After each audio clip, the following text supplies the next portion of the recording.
Тәуелсіздік бабалар аманаты, ұрпақтардың асыл мұраты. Біздің жеріміз ұлан ғайыр. Әр тасында бабалардың ізі, әр төбесінде ұлттың рухы бар. Қазақстан жарқын болашаққа қадам басты. Мен республика күніне ұлттық мереке мәртебесін қайтаруды ұсынамын. Бұл еркіндік пен бірліктің символы.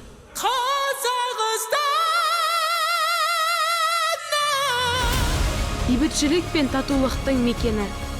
Біз келешекке сеніммен қараймыз. Біз тәуелсіз Қазақстанбыз.